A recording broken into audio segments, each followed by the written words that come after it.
dirreen dhawaadha. Biyya tana keessatti namuu Oromoo wanni ta'e haalaan oolee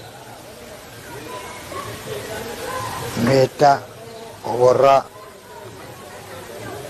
baabbilee hundinuu tiifattu ture. Biyya kana fidatan loon isaanii bakka kanatti inni tiisfatan guudhaan dirree dhawaa geeffadhaatti dhawaa. Nequun loonii asii ture. Teessoon looniitis asi. Maqaan itti hundeeffame kana ture. Kana booda gaa biyya tana seennaan isiidhaa Faransaawiin biyya tana seentee baabura kana fiduudha. Baaburri hogguu karaa kana dhufu. Kana tiifataan abbaan lafa tana bakka beeta mangistii kana keessa. Teessoon isaa achi abbaan loonii. Hanga manaanii ilaa oloo kana tiifataa ilaa lafa bakka amma jirru kanarraa eegallee hanqaa gaara kottee fardaa jedhanii ilaa kottee fardaatti abbaa kanaatti tiifata. Dirree dhawaa, dirree dhawaattis ni jedhani. Dirree dhawaattis ni jedhani.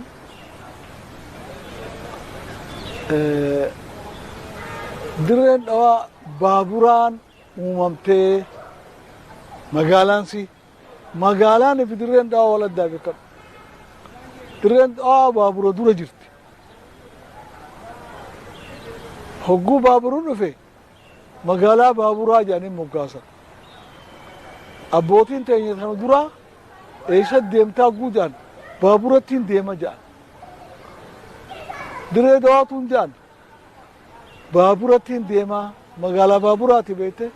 Uummanni gaarreen Harargeerraa loon isaanii qabatanii gara magaalaa Dirree Dhawaatti deddeebi'uudhaan dheechifachaa akka turanis ni dubbatama. Finfinnee fi Dirree Dhawaadhaaf daandii baaburaa yaanni kan dhiyaate bara 1877 yoo ta'u yeroo sanitti lafti magaalaan Dirree Dhawaa irratti ijaaramte kun bosonaan kan uwwifamte akka taates seenaan ni hima. Ona dheedaatiif guujannu onni dheedaa kun garaada qaba. Turkii hayaa gaashaa mareet kana amma akka jedhan kana garaada tokko. Mangistiin jiraachuudhaaf woomarraa kafalan. Eega jarri keenya dhufees aarii jedhanii woomarraa kafalan garaadatti. Dirreen dhawaa ona dheedaati. Ona dheedaati. Biitutun biyya dhawaa elemoo muudeetii jedhantu. Gurra jaarsaati gaa. Dhawaa boruu muudeetis ni jedhani, elemoo muudeetis ni jedhani. Teessoon isaa kunoo tulluu ilaalaa kana jedhan. Tulluu ilaalaa jechuun bakka amma beeta mangistiitti ijaaran kana gaara gubbaarra ijaaranii bara. Gaaxanii makinaan.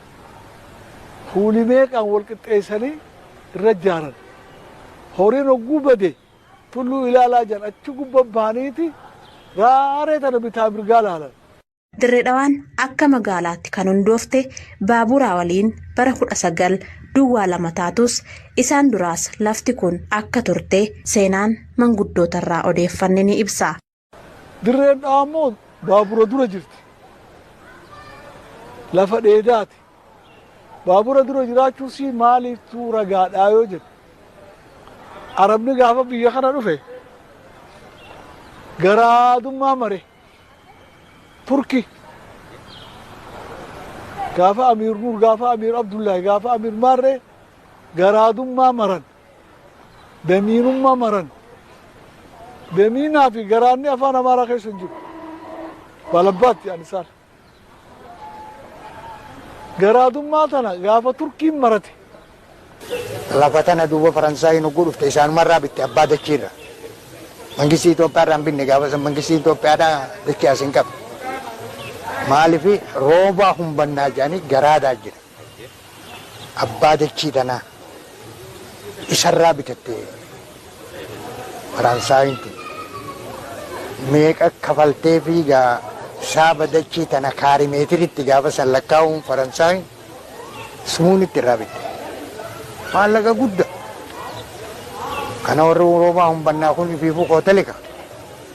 Isaan kun wajjin seenanii kirii godhanii dachii tan akka ati agartu kana jeeziiraa jedhan tana guutuu fi baabur xaabiyaa bakka baaburri jiru dachii bal'ina kana. Isaanii gurgurate.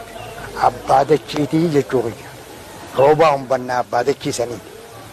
Namuutu akkanuma garaadummaa akkanumatti bakkattii akkanumatti dachii tana adda addaan qabanii jechuu kiyya. Lafti tuni kaanis asirraa eegalee alii loonii jedhanii nimaatu abbaa loon ta'uu isaa ilaan qadachii tana du'utti daloo dhoobosifatanii. Bakka tanarraas waa horiin arganne bakka hospitaalaatillee irraa waa horiin arganne wanni inni irraa argate bakka kookkaatti dhaaban kana. Kanaa qarshii 2,000 kanneen. Wanni biroo waa takka wanni kan nameef hin jiru jechuudha. Haaligaa dachaatuun tun hundinuu isaa qaba. Mana icha keessaa fi inni gurguru jedhe dachiin tun gurguru. Oromoon dachii ta'e hin gurguru.